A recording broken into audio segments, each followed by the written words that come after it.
किसी भी देश को चलाने के लिए एक रूल बुक की जरूरत होती है, और जब बात दुनिया के सबसे बड़े लोकतंत्र यानी भारत की हो तो वो रूल बुक कोई साधारण किताब नहीं हो सकती।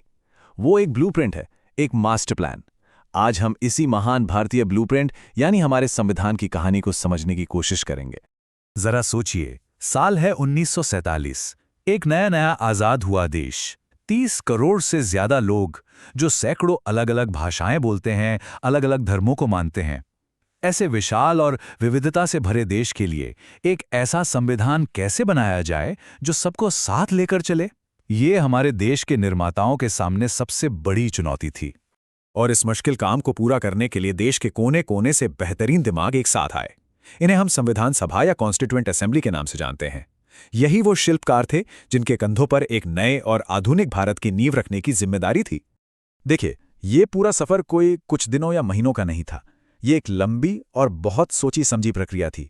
1946 में पहली बैठक हुई, फिर ड्राफ्टिंग कमेटी बनी जिसके चेयरमैन थे डॉक्टर बी आर अम्बेडकर, और आखिरकार 26 नवंबर 1949 को हमारा संविधान बनकर तैयार हुआ, और 26 जनवरी 1950 से ये पूरे देश में लागू हो गया। 2 साल, 11 महीने और 18 दिन। ये सिर्फ एक तारीख नहीं है, ये इस बात का सबूत है कि इस ब्लूप्रिंट के हर एक पन्ने, हर एक शब्द पर कितनी मेहनत, कितनी बहस और कितना गहरा विचार विमर्श हुआ होगा। लेकिन हमारे संविधान निर्माताओं ने पहिए का दोबारा आविष्कार नहीं किया। उन्होंने बहुत समझदारी दिखाई। उन्होंने दुनिया के अलग अलग देशों के संविधानों को पढ़ा, परखा, और वहां से जो भी बेहतरीन विचार मिले उन्हें भारतीय जरूरतों के हिसाब से अपनाया। मिसाल के तौर पर सरकार का संसदीय स्वरूप यानी पार्लियामेंट्री सिस्टम हमने यूनाइटेड किंगडम से लिया। नागरिकों के मौलिक अधिकार, जिन्हें हम फंडामेंटल राइट्स कहते हैं, उसका आइडिया अमेरिका से आया। और सरकार को क्या करना चाहिए, इसके लिए जो डायरेक्टिव प्रिंसिपल्स हैं वो आयरलैंड से प्रेरित हैं। लेकिन ये समझना जरूरी है कि ये कोई नकल नहीं थी, बल्कि दुनिया के सबसे अच्छे विचारों को लेकर भारत के लिए एक अनोखा मिश्रण तैयार किया गया था। जैसा कि जवाहरलाल नेहरू ने कहा था, हमारा संविधान सिर्फ एक कानूनी किताब नहीं है। ये एक ऐसा दस्तावेज है जो हमारे अतीत के संघर्षों को याद रखता है, लेकिन साथ ही एक बेहतर भविष्य का रास्ता भी दिखाता है। ये एक वादा है जो हमने खुद से किया था। तो आखिर ये ब्लूप्रिंट अपने लोगों से क्या वादे करता है? इसे समझने के लिए हमें संविधान के 2 सबसे मजबूत स्तंभों को देखना होगा। एक जो अधिकार ये नागरिकों को देता है, और दूसरा जो जिम्मेदारियां ये सरकार पर डालता है। सबसे पहले आते हैं मौलिक अधिकार। ये वो अधिकार हैं जो भारत के हर नागरिक को मिले हैं और जिन्हें कोई सरकार छीन नहीं सकती। चाहे वो समानता का अधिकार हो, बोलने की आज़ादी हो, या अपने धर्म को मानने की स्वतंत्रता हो। ये अधिकार ही असल में लोकतंत्र की आत्मा है। अब अगर मौलिक अधिकार नागरिकों के लिए एक सुरक्षा कवच है, तो डायरेक्टिव प्रिंसिपल्स यानी राज्य के नीति निर्देशक तत्व सरकार के लिए एक नैतिक कंपास की तरह हैं। ये सरकार को बताते हैं कि एक न्यायपूर्ण समाज बनाने के लिए उन्हें किस दिशा में काम करना है। ये अदालत में लागू नहीं हो सकते, लेकिन देश को चलाने के लिए ये बेहद जरूरी हैं।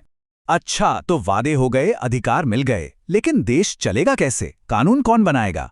इसके लिए अब चलते हैं हमारे राष्ट्र के इंजन रूम में, यानी भारत की संसदीय प्रणाली को समझते हैं, जैसा कि इस ब्लूप्रिंट में बताया गया है। और इस इंजन रूम का दिल है हमारी संसद।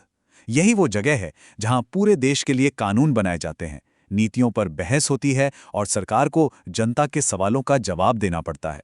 इसमें राष्ट्रपति और 2 सदन शामिल होते हैं। तो संसद के ये 2 सदन हैं, लोकसभा और राज्यसभा। लोकसभा, जिसे हाउस ऑफ द पीपल भी कहते हैं, उसमें वो लोग बैठते हैं जिन्हें सीधे जनता चुनकर भेजती है हर 5 साल में। वहीं राज्यसभा यानी काउंसिल ऑफ स्टेट्स में राज्यों के प्रतिनिधि होते हैं। ये एक तरह से देश के संघीय ढांचे में संतुलन बनाए रखने का काम करती है। इस ब्लूप्रिंट की जो सबसे बड़ी खूबसूरती है ना, वो ये है कि इसे किसी पत्थर की लकीर की तरह नहीं बनाया गया। इसे एक जिंदा दस्तावेज की तरह बनाया गया जो वक्त के साथ खुद को बदल सके, ढाल सके।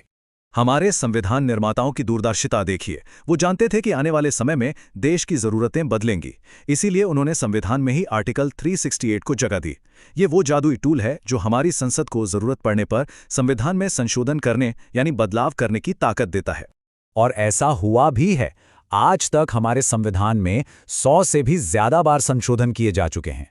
ये दिखाता है कि हमारा संविधान कितना लचीला है और ये हमेशा देश की बदलती ज़रूरतों के साथ कदम से कदम मिलाकर चलता रहा है। तो 1950 में तैयार किया गया ये ब्लूप्रिंट आज भी 21वीं सदी के भारत को रास्ता दिखा रहा है। पर सवाल ये उठता है कि आज की इस तेजी से बदलती दुनिया में, जहां नई नई टेक्नोलॉजी आ रही है, समाज बदल रहा है, वहां हमारे संविधान के सामने सबसे बड़ी चुनौती क्या है? ये एक ऐसा सवाल है जिस पर हम सबको सोचना चाहिए।